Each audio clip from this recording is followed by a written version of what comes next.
qué miedo! ¡Un bicho! Mátalo, te puede enfermar. No, pobrecito. Huye, bicho, de ese animal.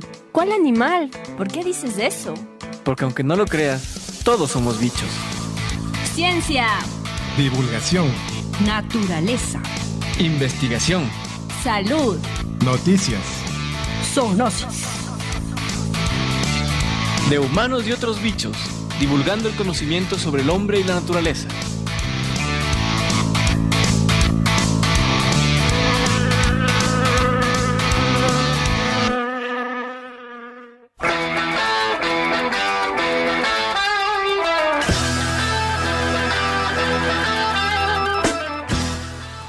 Una de las mayores amenazas para la vida del hombre en la Tierra es la deforestación. Desnudar el planeta de sus bosques y de otros ecosistemas como de su suelo tiene un efecto similar al de quemar la piel de un ser humano. Con estas palabras de Christian Frears, abrimos el programa del día de hoy. Muy buenos días a nuestros estimados radioyentes e internautas. Estamos en una nueva entrega de su programa de Humanos y otros bichos. Este es un espacio del Instituto de Investigación en Salud Pública y Zoonosis dedicado a la divulgación de las enfermedades zoonóticas y a otras ramas del fascinante mundo de la ciencia. Bienvenidos y gracias por estar con nosotros. Bienvenidos al programa del día de hoy. Jimena Pérez, Sandra Enríquez, Franklin Baca y los amigos del CIS les acompañaremos de 10 a 11 horas. Y el reprise los días martes de 15 a 16 horas. Es un gusto entregarles un programa más. Bienvenidos internautas, gracias por escucharnos y disfruten del programa.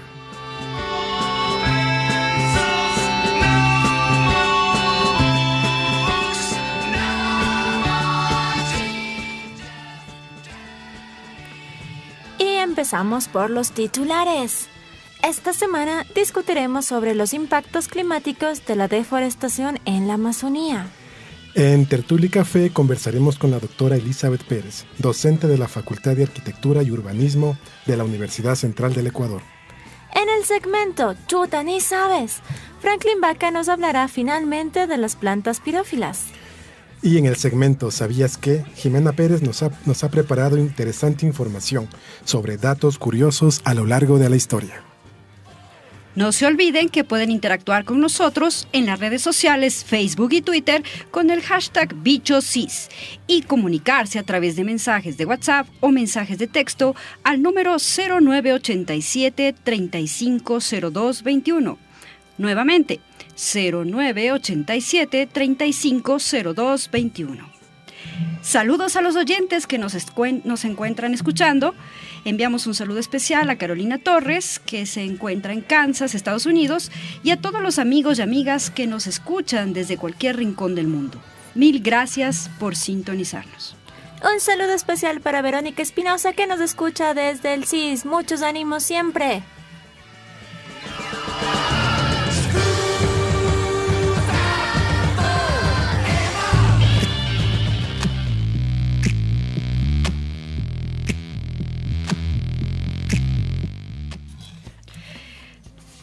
En el oriente de la cuenca amazónica, la intervención humana ha afectado la estructura vegetal de las subcuencas, alterando tanto el ciclo del carbono en la superficie como la retroalimentación entre la distribución de agua y energía. En esta zona, específicamente en las cuencas de los ríos brasileños Araguaia y Xingu, en las que el ciclo hidrológico es irregular, desde mediados de la década de los 90, la cobertura vegetal ha sido reemplazada por cultivos. La Amazonía se conforma básicamente por bosques primarios y secundarios, en los que los árboles adultos son capaces de capturar importantes cantidades de dióxido de carbono, aquel gas conocido como efecto invernadero, y de evotranspirar en grandes cantidades. Esta variable permite controlar el ciclo hidrológico. Al transpirar, los árboles liberan hormonas a la atmósfera, las cuales actúan como núcleos de condensación que agrupan pequeñas gotas de agua, y al ganar masa se precipitan, afirman los investigadores. Teniendo en cuenta esta información, se explica que en las zonas deforestadas, de cierto modo, se interrumpe el ciclo hidrológico y se generan sequías y cambios bióticos, físicos y atmosféricos. Cuando se talan los árboles maduros y se reemplazan por cultivos como soya o caña de azúcar, disminuye el volumen de carbono capturado y a su vez la tasa de lluvia. Las precipitaciones son fundamentales para conservar estos ecosistemas.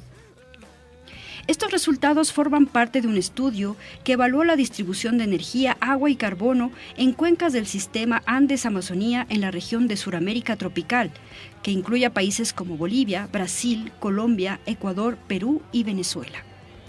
Al respecto, los investigadores aseguran que en los Andes existen pocos estudios, pese a que este ecosistema es fundamental porque allí están los páramos y las fuentes hídricas, cuyo volumen de agua disponible ha ido disminuyendo con la apertura de las fronteras agrícolas. Cuando se da el fenómeno del Niño, en esta área se presentan sequías fuertes. La observación principal del estudio fue que durante los periodos de inundación en la cuenca amazónica, esta no se halla totalmente limitada por agua, sino que un 60% está limitado por energía, es decir, radiación. A partir de la luz solar, los árboles sintetizan su propio alimento, por lo que la situación los pone a competir e interfiere con el desarrollo de los individuos jóvenes. El análisis se hizo a escala mensual y se obtuvieron datos de 20 años, entre 1987 y 2007, periodo en el que se evaluó tanto la distribución de energía, carbono y agua como su relación con las comunidades vegetales existentes en el área. La información se obtuvo de satélites que monitorean los 5 países desde el espacio en tiempo real y también de las bases de datos internacionales HIWEX y AMAZalert, Sistema de Alerta Temprana de la Amazonía. Conocer la distribución de los recursos biológicos y naturales permite diseñar planes de manejo ambiental para mitigar eventos asociados con el cambio climático de manera más efectiva. Bueno, qué interesante. Lastimosamente todo eso se ve reflejado esta semana, así que cuídense bastante de los rayos del sol. Como ya vieron la alerta de Ninami, estos 3 días estábamos en muy alto riesgo, así que traten de no salir y si pues tienen que salir, bloqueador solar, gorra, camisetas de sombrilla, porque en verdad hay que cuidar nuestra salud. La radiación no se ve los efectos inmediatamente, es acumulativa, así que cuídense mucho. Y pues, si continuamos con la deforestación, también se ha demostrado que distorsiona las precipitaciones y los vientos alrededor del mundo. 2 investigadoras de la Universidad de Virginia en Estados Unidos han publicado en la revista Nature Climate Change la mayor recopilación de datos actualizados sobre cómo los bosques impactan en los sistemas eólicos e hídricos, que por supuesto de estos sistemas dependemos para alimentarnos y sobrevivir. Este informe revela que estas masas forestales desempeñan un papel clave en la refrigeración directa de la tierra y en la generación de humedad. Esto no solo ocurre en la región inmediata donde se produce la deforestación, sino también en las áreas que son fundamentales para la producción de alimentos, incluso aquellas que están a miles de kilómetros de distancia de donde se produce la tala, declara Singh Deborah, profesora de Ciencias Ambientales y autora principal de este trabajo. Los modelos climáticos han indicado que la deforestación total de los bosques tropicales de la Amazonía, África y el sudeste asiático podría conducir a un aumento de la temperatura global promedio de hasta 0.7 grados centígrados. Este calentamiento duplicaría al observado desde 1850. Es la explicación de por qué ahora soportamos tan altas temperaturas.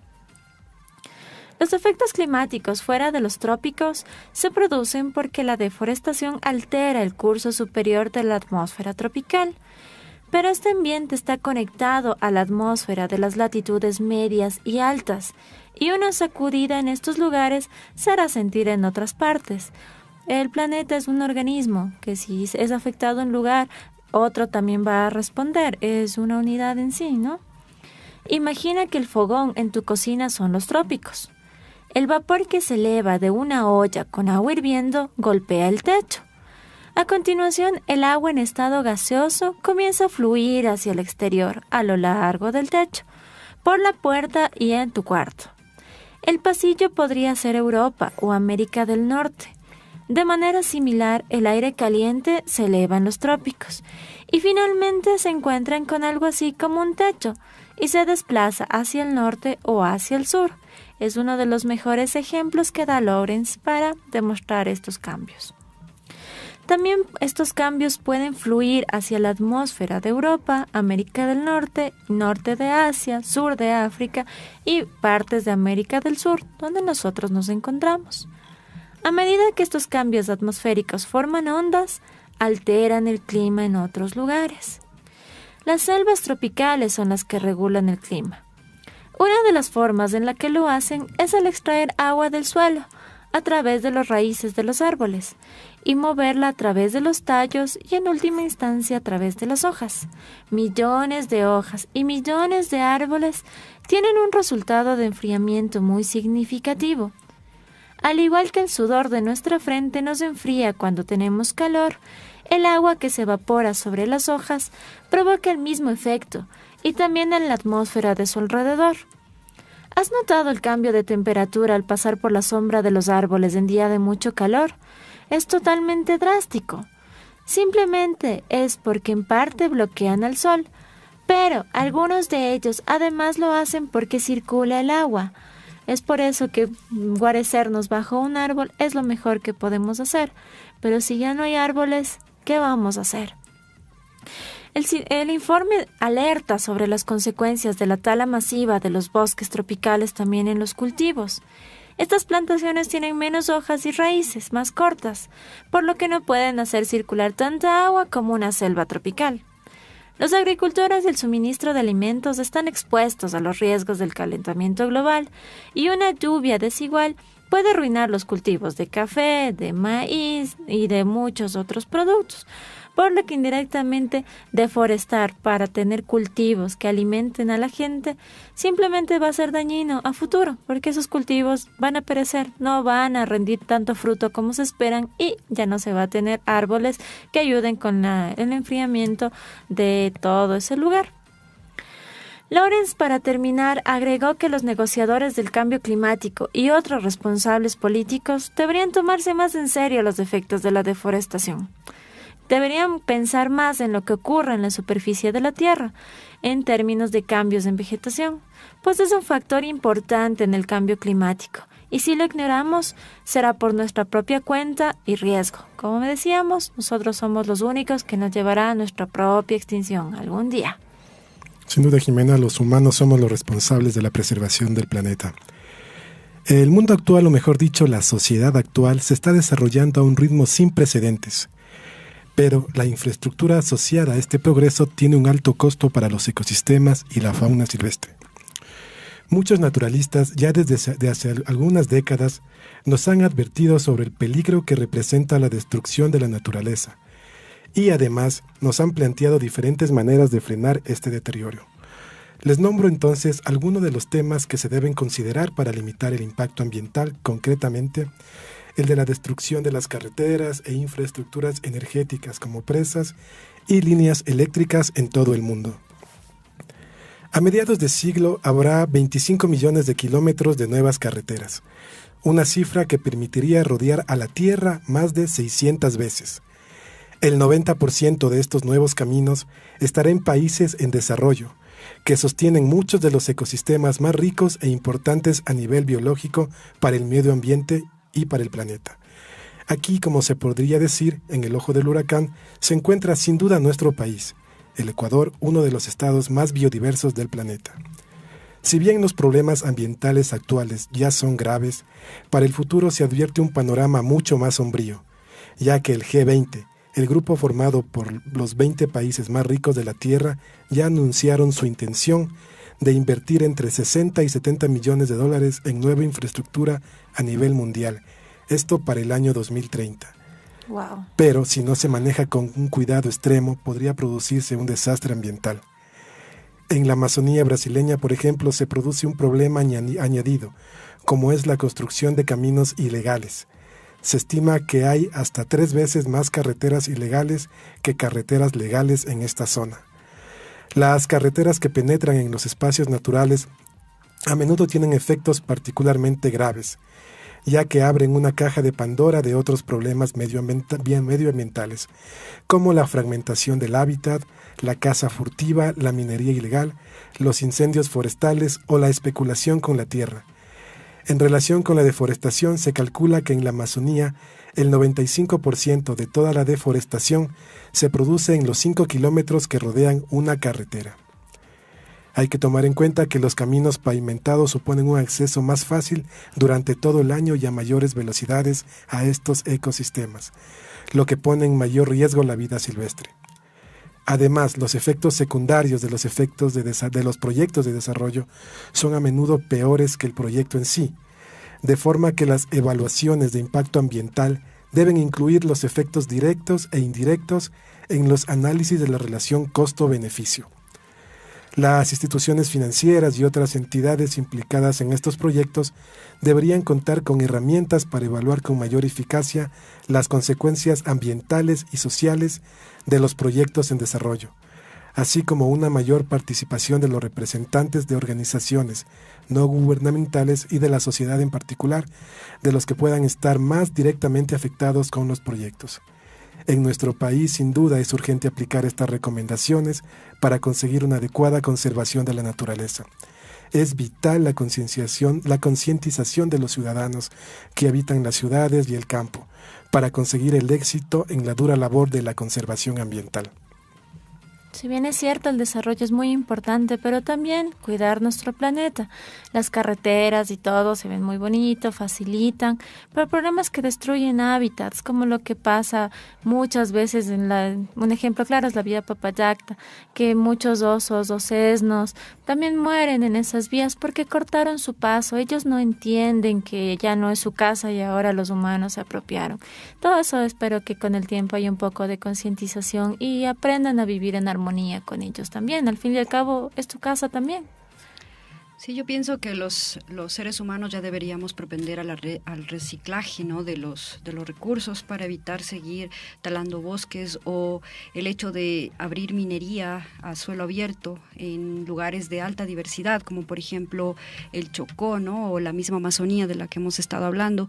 Sería algo más decisivo, ¿no?, el tomar en cuenta esas nuevas medidas alternativas para obtener energía, porque si no, no solamente los animales, las plantas, sino también las mismas personas que ahí habitan durante años y años se ven afectadas. O sea, tratemos de conocer un poco más de esto para que no estemos lejos de la información y no dejemos de sentir lo que está pasando. A la larga, todos nos vamos a afectar en el planeta. Así es.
Acabamos de escuchar la canción Hush, interpretada por la banda británica de rock psicodélico Kula Shaker.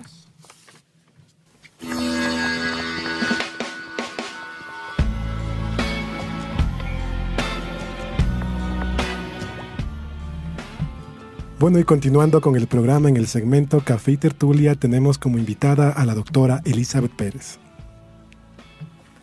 Elizabeth Yolanda Pérez Alarcón es ecuatoriana, oriunda de Machachi, provincia de Pichincha. Obtuvo sus títulos de licenciada en Química y Biología y doctora en Biología en la Universidad Central del Ecuador. Posteriormente obtuvo una maestría en docencia universitaria y administración educativa en la Universidad Tecnológica Indoamérica. Ha realizado varios cursos de especialización nacionales e internacionales en limnología y calidad ambiental de recursos hídricos. Tiene una amplia experiencia en la docencia, tanto en el nivel secundario como superior.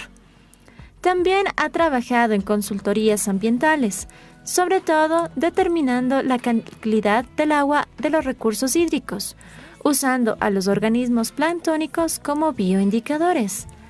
Tiene varios manuales y artículos publicados. Actualmente es docente de la Cátedra Ecología y Medio Ambiente en la Facultad de Arquitectura y Urbanismo, en la Universidad Central del Ecuador, y ejecuta el proyecto Estudio de la Calidad del Agua del Río Glán en la zona de influencia de la Estación Científica Juri-Juri-Causay de la Universidad Central del Ecuador a través de indicadores fitoplanctónicos. Bienvenida, Elizabeth. Buenos días. En primer lugar, quiero agradecer por haberme brindado la oportunidad de estar aquí presente y de alguna manera poder dar a conocer a la comunidad universitaria aquellos trabajos que venimos realizando. Qué gusto tenerte, Eli, por aquí y pues compartir contigo un poco de tu conocimiento y experiencia en el área en la cual trabajas. Y bueno, empecemos desde el principio, digamos, cuando eras más jovencita. Cuéntanos cómo fue tu interés por la biología, ¿no? Y posteriormente cómo llegaste al estudio de la limnología. Bueno, a veces pienso que eso se lleva en la sangre. Respecto a mi tendencia por la biología, desde muy pequeña realmente siempre me llamó la atención la vida en general. En el colegio opté, de hecho, por la especialidad de Química y Biología. En la universidad seguí también la rama afín a Biología. En la universidad igual seguí Biología expresamente.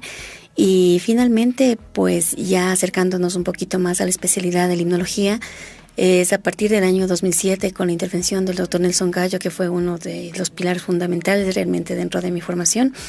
Empezamos a trabajar un tanto capacitándonos primero, porque hasta ese entonces la limnología desconocida como tal para nosotros dentro del campo universitario.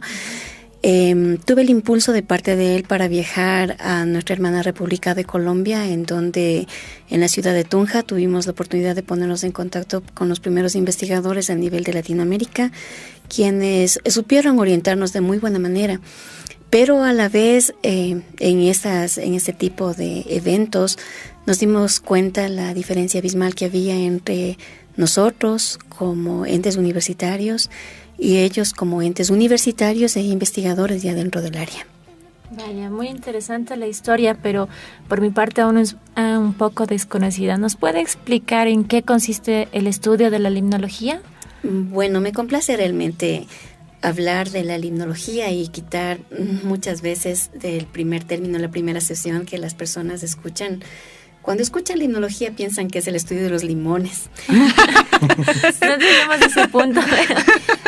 Pero en realidad la limnología es un vasto campo de la ecología. Realmente es una rama de la ecología, pero se encarga del estudio de todos los seres vivos que se encuentran dentro de los cuerpos de agua, sean estos marinos o sean estos cuerpos de agua dentro del continente, aguas continentales, llámese ríos, llámese lagos, lagunas.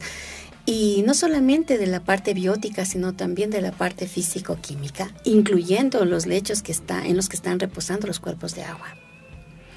Y bueno, dentro de estos parámetros que tú dices que mides en los cuerpos hídricos, o sea, estarían los peces, por ejemplo. Así es, las comunidades como el nécton, que bien lo has señalado, los peces, que se diferencian prácticamente de los organismos más pequeños, conocidos como fitoplancton y zooplancton, en virtud que estos organismos tienen movilidad propia, no así el fito y el zooplancton, que son organismos que se encuentran expuestos y a merced de las corrientes del agua. Si bien tienen movimiento, pero no supera a la influencia de las corrientes de agua, sea de ríos o de lagos o lagunas. ¿Y estos organismos son microscópicos o se los puede ver a simple vista? Estos organismos son microscópicos y realmente aquí el microscopio juega un papel fundamental porque nos ayuda a vislumbrar este mundo que se encuentra no directo para el ojo humano, más sí para quienes tienen el gusto y la curiosidad de mirar a través de una lente, en este caso el microscopio. Wow. Es un universo completamente aparte, ¿no? Es diferente, diría yo, es un universo paralelo al que nosotros realmente lo vivimos acá. ¿Y qué sería el fitoplancton y zooplancton? ¿Nos puedes explicar un poco para la comunidad universitaria? Sí, el fitoplancton viene a constituirse como en términos sencillos, como el pasto del mar, el pasto de los cuerpos de agua. Y se caracteriza porque hace fotosíntesis, y al decir que hace fotosíntesis todos sabemos pues que están generando producción, están generando oxígeno, ese oxígeno que necesitamos para respirar. Son estos organismos los encargados de generar quizá hasta la mayor cantidad de oxígeno que es disponible aquí en el planeta. Eso respecto a fitoplancton, entonces podríamos decir que son las plantas, por así compararlo, del mar, pero realmente son microscópicos. Y el zooplancton, en cambio, serían los consumidores primarios, porque la gran mayoría son organismos que se sirven del fitoplancton, pero en realidad son animalitos. Entre ellos están las pulgas de agua, por ejemplo. ¿También microscópicas? También microscópicas. Wow. Y estos forman parte de una cadena alimenticia, ¿no es cierto? Obviamente, si nosotros hablamos de un pasto dentro del agua, obviamente entonces entendemos que se traduce en la cadena o el eslabón primario. Son los productores y luego de ellos vienen los consumidores, y por eso es que son tan importantes. Es tan importante determinar la calidad y la cantidad de estos organismos porque obviamente después de ellos en los eslabones tróficos nosotros tenemos el resto de organismos que dependen de este pasto del agua. Como siempre, si cortamos una cadena, todo se ve afectado. Exacto. Y por ende estos organismos podrían ser utilizados como indicadores de la calidad de los recursos hídricos. De hecho que sí. Bueno, los estudios realmente de la limnología en nuestro país son un poquito retardados, por así decirlo, porque no se ha tomado mayor interés. Pero en 1800 ya en Europa, en Australia, en Alemania, ellos ya tenían conocimiento de estos organismos. Si bien es cierto, primero vistos a través de una lente, pero luego estudiados ya su real función dentro de los ecosistemas acuáticos. Y es por ello que día con día fue tomando más auge el conocimiento de estos organismos. Tal es así que ahora se conoce que cuando existe la presencia de un grupo llamado cianofitas, podemos hablar de que el agua se encuentra alterada. Si es que existe una cantidad alterada de un determinado organismo, podemos hablar de que el agua se encuentra en otra condición o se encuentra alterada. Entonces, a la actualidad, pues, en algunos países se conoce a detalle y, claro, esos conocimientos han servido para gestión de los cuerpos de agua, para manejarlos de mejor manera.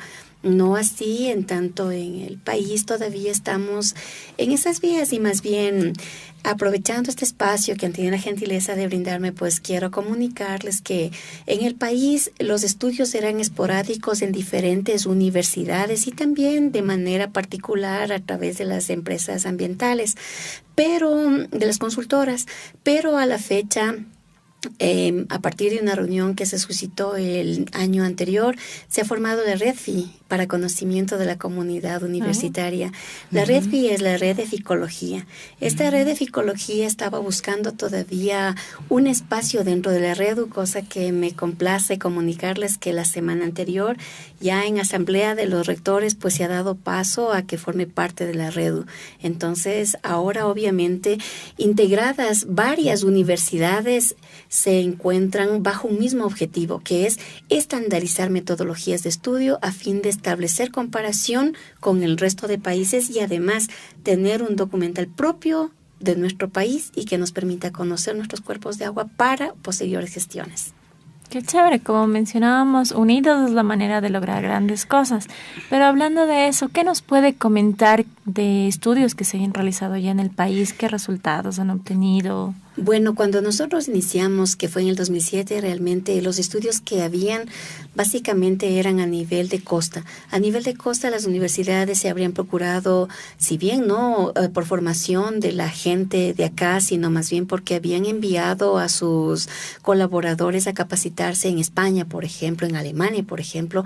Ellos vinieron y de manera particular, por ejemplo, en el Instituto Nacional de Pesca, ellos tenían ya conocimiento porque hacían contenidos estomacales y porque ellos, de los peces, ¿no? Uh-huh. Y porque determinaban cuál era la dieta de ellos, se daban cuenta de determinados tipos de algas que estaban siendo parte de la cadena de alimento para los peces, pero ellos de alguna manera ellos conocían, pero aquí dentro de país y como universidades el conocimiento realmente era incipiente, pero es así que a partir del 2010 empiezan a registrarse ya trabajos y ahora pues, y de hecho felicito a las universidades que se encuentran ya casi como pioneras en este campo, porque hay universidades como por ejemplo la Escuela Politécnica del Ejército, que ellos no se han dedicado tan solo a al conocimiento de la taxonomía, es decir, a la clasificación de los organismos, sino que ya una vez conociendo ciertos organismos se han dedicado más bien al cultivo de ellos, y por eso es que conocemos dentro del área de la biotecnología que ellos se encuentran obteniendo ya aceites y están propendiendo a la obtención de biodiesel, biocombustible.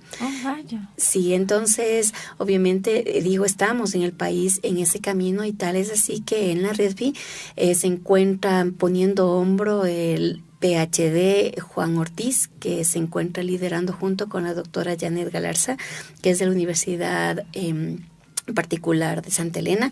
Entonces con ellos a la cabeza, pues entonces está tratando de unificar todos los criterios, metodologías, armar las potencialidades para llegar a un bien común que es el manejo adecuado del agua. Wow, eso sería bueno porque todos dependemos del agua básicamente, ¿no? Y bueno, Eli, tú has tenido mucha experiencia en consultorías ambientales justamente usando a estos organismos como bioindicadores, ¿verdad? O sea, ¿nos podrías contar un poco de esa experiencia y decirnos qué impactos de las actividades humanas están afectando mucho a los cuerpos de agua? Sí, claro. Bueno, en primer lugar, quiero indicarles que trabajar en diferentes cuerpos de agua me ha hecho conocer de manera mucho más cercana la calidad y el tipo de organismos que se encuentran en estos cuerpos. Y realmente es un mundo maravilloso porque se puede mirar desde organismos que son demasiado pequeños hasta organismos que nos maravillan por sus estructuras. Wow. Sus cloroplastos maravillosos, es decir, estructuras que nos ayudan en la fotosíntesis, pero de manera maravillosa. Uh-huh. La limitante más bien que yo he visto dentro de las empresas consultoras a nivel particular es de que la información se queda en ellos y no tiene la facilidad de ser difundida.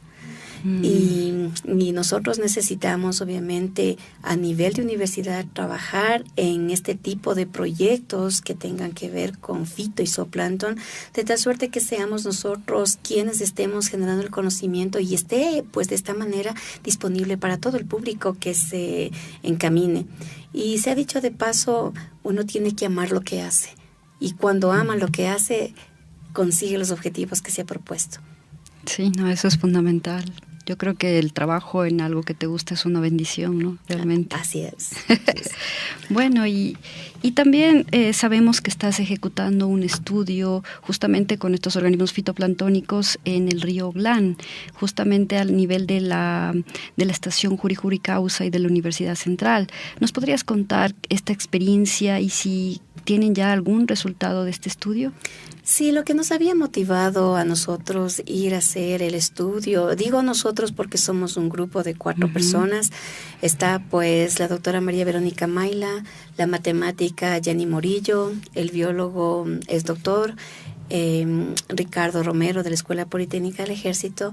Entre los 4 pues estamos abarcando el campo biológico y físico-químico, además estadístico, para poder interpretar el fenómeno. Pues claro, ha habido la posibilidad de trabajar con ríos que son un tanto polucionados, por así decirlo, y obviamente hay un tipo de indicadores biológicos de agua, en este caso de fitoplancton. Y nosotros tuvimos la inquietud de saber qué es lo que había en el río Oglán respecto a las plantas, al plancton propio del sitio, antes de que el agua esté intervenida. Es como son aguas un tanto prístinas, entonces saber cuál es la biota propia en el campo del plancton. Y luego pues el interés es mirar en qué tanto se altera el agua el momento que ya es intervenido por la gente que se encuentra haciendo uso de las instalaciones de la estación científica. Y a su vez, en qué medida es que el río puede autodepurarse después de la intervención del ser humano. Entonces, como parte preliminar, nosotros hemos tomado ya las muestras. En este momento preciso se encuentra el análisis físico-químico del agua y estamos aún analizando los organismos que encontramos allá. Se ha dicho de paso, encontramos una alga que no hemos visto en ninguno de los otros ríos. Entonces, pienso que corresponde o es propia de este cuerpo, este sistema de agua. Que es limpio, ¿no? Que es limpio, que sí. Está en la Amazonía Alta. Es la Amazonía, sí, es la Amazonía Alta, y de todas maneras es ese conocimiento que necesitamos respecto a cuál es esta biodiversidad de que disponemos, porque solamente cuando conocemos, por una parte valoramos y por otra parte podemos sacar uso racional de este recurso. Claro, hay que pensar también en las futuras generaciones, ¿no? ¿Qué les dejamos nosotros? Exacto, y también pensemos nosotros que hay algunos tipos de contaminaciones, entre ellos los físicos, como por ejemplo cuando se generan embalses. Uno muchas veces piensa que no va a ser de mayor impacto, pero cuando uno se detiene a pensar, o sea, no es solamente la cuestión de peces, que es lo que se ve, sino también es lo que no se ve, que es la cuestión de la biota más pequeña, más íntima, que es el plancton. Cuando este se encuentra alterado, entonces, ¿qué esperamos de las cadenas superiores? Bueno, muy interesante lo que usted nos cuenta. Nos llamó algo la atención de su hoja de vida que leímos, es que da clases en la Facultad de Arquitectura y Urbanismo. ¿Cómo ha sido la experiencia de una bióloga en medio de arquitectos? ¿Qué tal ha sido? Bueno, realmente ha sido una experiencia maravillosa. Sí, tengo que agradecer a la Facultad de Arquitectura por haberme abierto las puertas en calidad de bióloga, porque no soy arquitecta, obviamente, pero ellos, dentro de la visión holística que tienen, consideran de que en cada uno de sus proyectos debe existir alguien quien ayude a orientar o a guiar o por lo menos a dar las pautas de cómo esta empresa de la construcción, esta empresa arquitectónica que es por demás sabido que es una de las más contaminantes, por así llamarlo, a nivel de planeta. Entonces ellos, con esa responsabilidad que caracteriza al personal centralino, pues han tratado de mitigar quizá el impacto que puede generar sus proyectos, sus trabajos, y por ello es que no solamente por cumplir con la malla curricular, sino por la convicción propia de que se tiene como parte del ecosistema que somos nosotros también tratar de cuidar. Y por ello es que realmente, además de que a nivel personal he sido muy acogida, a nivel profesional he tenido el campo de labor amplio y con la gente muy predispuesta para el trabajo. Ha sido una experiencia muy gratificante. Qué bueno, Eli. Y cuéntanos, bueno, tú estás de docente, ¿no?, en esta facultad, pero también estás realizando un proyecto de investigación. Cuéntanos tu experiencia de conjugar las dos actividades. ¿Ha sido fácil? ¿Ha sido difícil? Cuéntanos un poco. Bueno, la verdad es que muchas veces se ha hecho investigación no necesariamente con el tiempo que ha sido asignado para investigación. Sin embargo, cuando es el motor que le mueve a uno, entonces uno trata de conjugar. Y la experiencia realmente de haber compartido, de compartir con los estudiantes, ha sido muy positiva en el hecho de que uno puede llevar a los estudiantes conocimiento de primera mano para que ellos hagan uso, porque estoy fielmente convencida de que lo que uno en calidad docente hace o deja de hacer, eso impacta directamente sobre nuestros discípulos, nuestros estudiantes. Sí, efectivamente. O sea, el hecho de ser un docente es constituirse en un guía, ¿no?, de generaciones. Implica muchísima responsabilidad. Y repito, lo que uno hace o deja de hacer en calidad de docente es lo que impacta sobre el estudiante. Y él replicará en bien o en mal lo que uno sembró en ellos. Sí, exactamente. Y bueno, para finalizar esta interesante entrevista, quisiéramos conocer una anécdota personal tuya haciendo investigación, algo que recuerdes que te haya impactado. Bueno, realmente dos cosas. Una, que muchas veces nosotros tenemos limitaciones personales o limitaciones así como muy particulares. Por ejemplo, cuando veo el río Machángara, yo digo, ¿por qué no recuperar ese río que pasa por el corazón de nuestra ciudad? Cuando cuerpos de agua más grandes y que han sido sumamente contaminados, como por ejemplo el río Sena, que se encuentra en Francia, tardó 50 años en recuperarse, pero ahora es una viva muestra a nivel mundial de que cuando uno quiere puede. Si bien estarán inmersos entes gubernamentales, políticos, sin embargo no es imposible. Entonces ha sido una de las anécdotas. Y la otra, realmente cuando en algunos de los viajes estuvimos en Uruguay, pues ellos tienen contaminación con blooms de algas, pero ellos luchan contra ese tipo de problema acuático.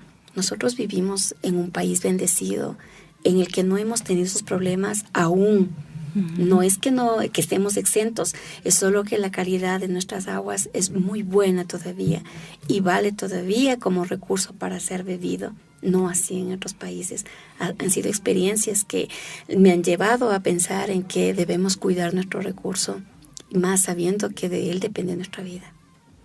Sí, bueno, entonces, Eli, realmente el mensaje que nos das es muy importante, ¿no? O sea, el agua hay que cuidarla, no solo por lo que podemos ver, ¿no?, a simple vista, sino por aquellos organismos microscópicos que son base de las cadenas alimenticias y tróficas y que prácticamente sin ellos no podríamos vivir. Así es. Muchas gracias, Eli, y un gusto haberte tenido aquí. Ha sido un gusto también haber compartido. Un lindo día.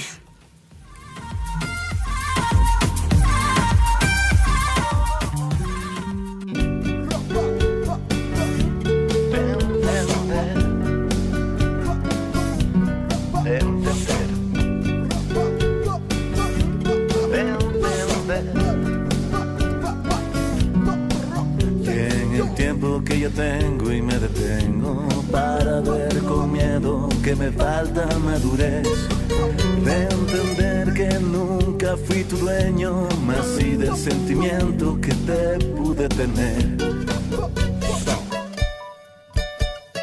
Now I know that everything I said was everything I meant, but it was different cause I didn't own you, but I wanted to. Ya sé, ya sé. Por eso te pido, vida mía, sanes mis heridas y me sepas comprender que amar es un huracán interno dentro de un parqueadero que olvidaste ver. ¿Cuál es la reflexión que te pido, amor, que hagas en tu corazón?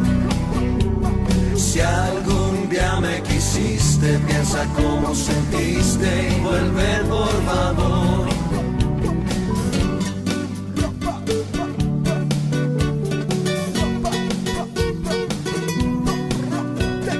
Now I know that everything I said was everything I meant, but it was different cause I didn't own you, but I wanted to. Ya sé, ya sé, ya Ahora sé. que no tengo más remedio de entender con miedo que no quieras volver, te pido sonrías con empeño, porque al final de todo así te quiero ver. ¿Cuál es la reflexión que te pido, amor, que hagas en tu corazón? Si algún día me quisiste, piensa cómo sentiste y vuelve por favor. Now I know that everything I said was everything I meant, but it was different cause I didn't own you, but I wanted to. Ya sé, Pero si algún día con las vueltas de la vida yo te pido me digas dónde te encuentras, llegaré con mis maletas. Va para arriba mi gente.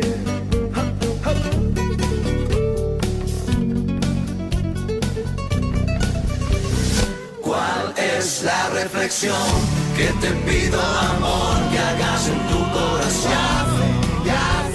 Si algún día me quisiste, piensa cómo sentiste y vuelve, por favor. Now I know that everything I said was everything I meant, but it was different, 'cause I didn't know you, but I wanted to. ¿Cuál es la reflexión que te pido, amor, que hagas en tu corazón? Si algún día me quisiste, piensa cómo sentiste y vuelve, por favor. Corazón, amor.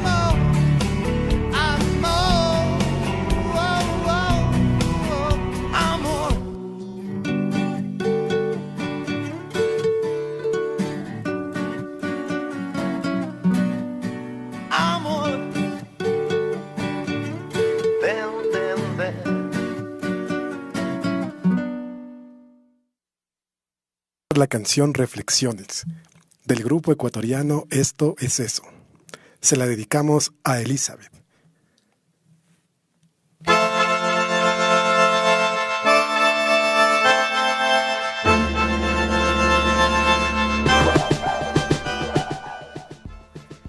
Y ahora tenemos el segmento Chuta ni sabes, a cargo de Franklin Vaca.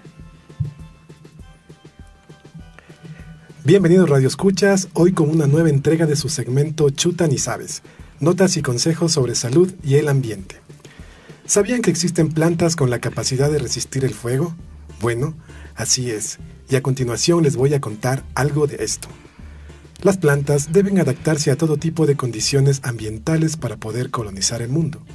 Hay plantas que se han adaptado al frío extremo de Groenlandia o a vivir bajo el agua dulce o salada, en desiertos o en zonas de mareas con fuerte acción de viento y oleaje. Pero algo más, son capaces de hacer estas plantas. Existen plantas que se ven beneficiadas por el fuego. En los climas secos alrededor del mundo pueden ocurrir incendios de forma espontánea, con mucho menos frecuencia que los causados por el hombre. Existen plantas que se benefician de ello, ya sea porque el fuego les ayuda a romper la fuerte cáscara de las semillas, o bien porque están adaptadas a crecer rápidamente y sus semillas, resistentes al fuego, son las primeras en germinar tras un incendio. A todas estas plantas que se han observado que sacan provecho del fuego se las denomina plantas pirófilas. En climas de carácter mediterráneo como en California o en Australia, además de la cuenca mediterránea, las tormentas de rayos son comunes y por lo tanto los incendios. Aunque también hay este tipo de adaptaciones en Brasil, Argentina o Perú. La mayoría de plantas de esos lugares están adaptadas de una manera o de otra a los incendios. Existen ecosistemas en los que el fuego forma parte de las condiciones habituales. Y existen varios tipos de adaptaciones a este tipo de situaciones. En primer lugar, encontramos las plantas que mantienen bajo tierra un bulbo o alguna otra forma de almacenamiento de energía, a partir de la cual puede volver a dar lugar a toda la parte aérea de la planta. Estas plantas desaparecen durante los incendios, pero tras ellos, la velocidad de crecimiento está acelerada y colonizan de nuevo el terreno a gran velocidad. Ejemplos de este tipo de pirofilia son el eucalipto o el tomillo. Sin embargo, otras plantas se han desarrollado unos tejidos como cortezas con mucho súber, que queman muy mal, y de esta manera, por ejemplo, muchas palmeras son capaces de sobrevivir a incendios moderados, mientras que las herbáceas a su alrededor quedan calcinadas. Ejemplo de estos son el pino, el paraná, el alcornoque o la palmera yata. A continuación nos encontramos una serie de especies cuyos individuos adultos son completamente eliminados por los incendios. Nada sobrevive de ellos. Sin embargo, sus semillas sí. Son capaces de sobrevivir o incluso en algunas el gran aumento de temperatura estimula la germinación de la planta. Cuando las temperaturas vuelven a bajar, estas plantas nacen de nuevo. En este grupo se encuentran muchos pinos, como el pino de Alepo o el pino con torta. Tanto este grupo como el de las plantas que pueden regenerarse desde el suelo suelen ser resinosas y queman muy bien, por lo que en ocasiones se las considera propagadoras de incendio, puestos que sus características hacen que el fuego se extienda. Finalmente, hay una serie de plantas que no están especialmente adaptadas al fuego, pero que sí se ven beneficiadas a su paso. En este grupo incluimos todas las plantas colonizadoras que intervienen en la renovación de los ecosistemas y en la sucesión vegetal. Estas plantas pioneras no solo se aprovechan de incendios, sino de cualquier alteración del medio ambiente. Espero que este tema haya sido de su interés. Hasta la próxima semana, estimados radioescuchas.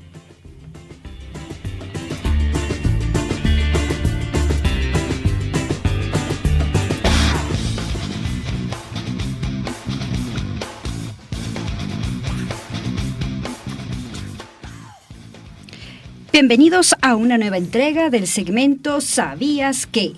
Esta semana les hablaremos acerca de datos curiosos a lo largo de la historia. Apostemos a que no los conocían. ¿Sabías que, según la leyenda de Rómulo y Remo, el fundador y primer emperador del Imperio Romano fue el mismo Rómulo, mientras que el último emperador fue Rómulo Augustulo? Aunque no era el nombre de nacimiento de este último, es curioso saber que el imperio empezó y terminó con Rómulo. ¿Sabías qué? 4 de los genocidas más crueles de la historia, Adolfo Hitler, Joseph Stalin, Francisco José I, León Trotsky y Tito, estaban viviendo en la misma ciudad, Viena, durante 1913. Se estima que en conjunto a todos ellos se les atribuyen más de 80 millones de muertes. ¿Sabías qué? Plutón fue descubierto en un observatorio en Arizona en 1930 y fue descalificado como planeta en 2016. Ni siquiera alcanzó a completar su órbita alrededor del Sol, ya que le toma 248 años. ¿Sabías que, entrada la década de 1930, un transeúnte de nombre Joseph Figlock estaba caminando por la calle cuando un bebé cayó de una ventana y aterrizó justo en su hombro? Tiempo después, un año para ser exactos, el mismo bebé cayó otra vez en los hombros de Figlock, en el mismo lugar de los hechos anteriores. ¿Sabías que el rey Humberto I de Italia se sentía muy cercano al dueño de un restaurante al saber que habían nacido en el mismo pueblo y en el mismo día, además de que ambos se habían casado con una mujer de nombre Margarita? El rey se sintió triste cuando se enteró que asesinaron al hombre. Horas después, el mismo día, el 29 de julio de 1900, el rey también fue asesinado. ¿Sabías qué? La escritora Anne Parrish, en uno de sus viajes a París, fue a una librería y se encontró con el libro Jack Frost y otras historias. Le dijo a su esposo, que la acompañaba en ese momento, que cuando era niña le gustaba ese libro. Tomó el libro y al abrirlo en la primera página pudo notar la inscripción Anne Parrish, 209 Weber Street, Colorado. En efecto, era el mismo libro que tuvo en su infancia, de Estados Unidos a París. ¡Wow! ¿Sabías que Danny Dutoit era un astrónomo que estaba dando una conferencia de cómo la muerte puede llegar en cualquier momento? Al finalizar su conferencia, sacó del bolsillo un dulce de menta y lo metió en su boca, a fin de disfrutarlo. Acto seguido se ahogó y murió de asfixia algunos minutos después. ¿Sabías que Oxford comenzó a enseñar en alguna forma desde 1096, según la página oficial de la universidad? En cambio, de acuerdo a algunas fuentes, en el siglo XIII, los aztecas fundaron Tenochtitlán, ciudad que fue el centro de su civilización, siendo Oxford más antigua. Vaya, la diferencia entre el viejo mundo y el nuevo mundo.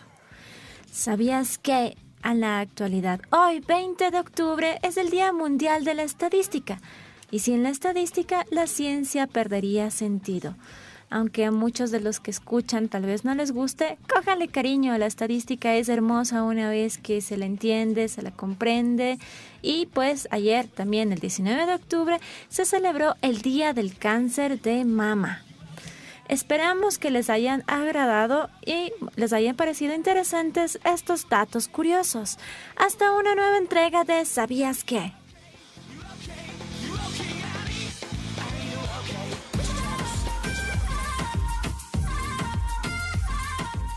No se pierdan el programa de la próxima semana, donde entrevistaremos a la doctora Ana Soto, docente de la Facultad de Ciencias Biológicas de la Universidad Central. Gracias a todos los radioescuchas que interactuaron con nosotros en el programa de hoy. Hasta la próxima semana. Hasta una próxima entrega de Humanos y otros bichos. Un saludo muy especial para Miguel, que nos escucha desde el Colegio Dalcross. Gracias por habernos acompañado. Esperamos que les haya gustado el trabajo del día de hoy. Y que la ciencia triunfe.